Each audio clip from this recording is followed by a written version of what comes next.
So I think everybody can be a message, and everybody can be that story. Everybody can be that thing that either guides you in a direction or steers you away from a direction that might be harmful to you. And your ability to develop the insight and the wisdom to know when is the path and when is the thing that I should go left, when should I go right, developing that intuition, that's really, that's Taoism. That's like understanding the way of life.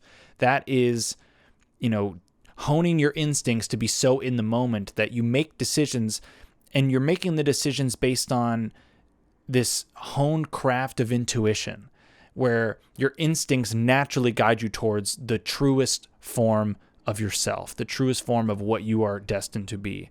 And these are abstract ideas. These are not easy things to understand for yourself. And there's only one person who can discover that answer, and that's you.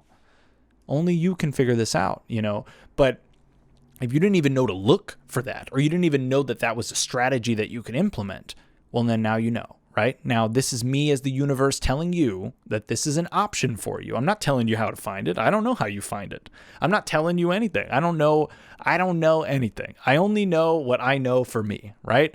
And I have figured out some things that I feel pretty confident in my intuition. I do think that I tend to make overall fairly decent decisions. I think, I wouldn't be in the spot that I'm in life if I didn't make some good moves, and I'm not an expert. I'm not your guru.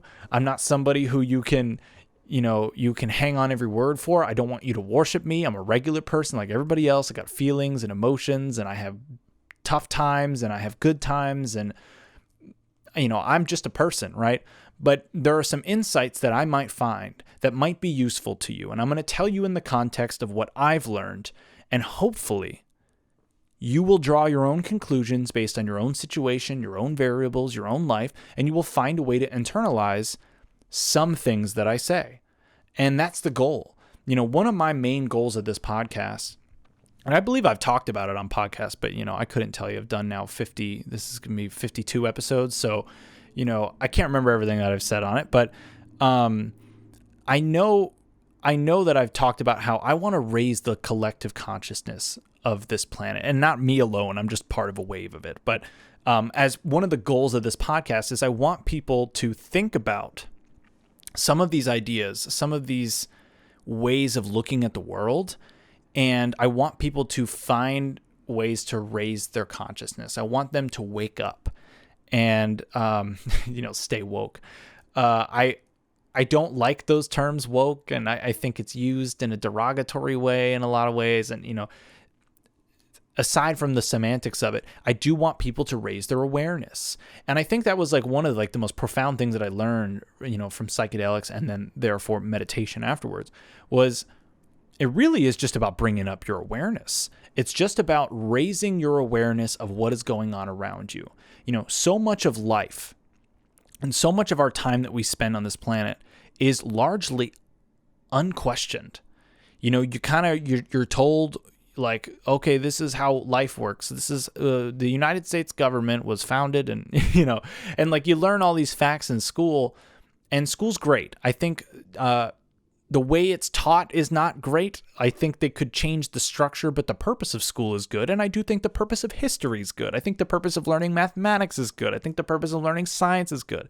The basics of what school is all about in terms of educating you is great. I think the implementation could use some work, and we could definitely add certain things in. I'm all in favor of us learning a little bit more about our civic duties as citizens, and educating people so that they can make better voting decisions, and that they can understand what goes into government and what allows people to, gain power in our system, and what is a way that we can kind of level that in a more democratic way. That's all important. I also think we should really be teaching life lesson type things. And this again goes to, my philosophy of like, we can't give people the answers, but we can give them the tools for them to discover their own answers. Because, to me, it's more powerful for you to discover something on your own than it is to be told something.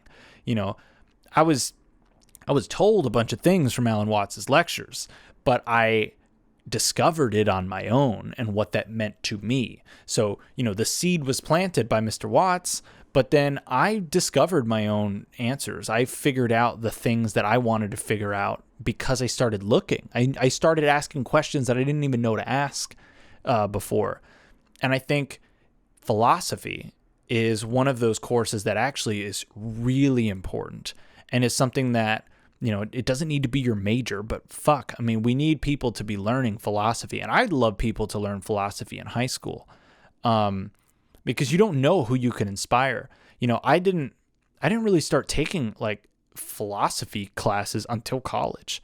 And luckily at the time that I took it was kind of just the time that spurred off me already getting very interested in, these deep questions about life. And I always have been fascinated with the universe. I mean, I call this the cosmic perspective. I know I never talk about space, and I fucking should because I'm such a fucking space nerd. But I've always been interested in the larger questions of life. I've always been interested in, how tiny we are in comparison to the universe, and yet how significant we are for existing in the first place, and how significant we can be to one another on this planet.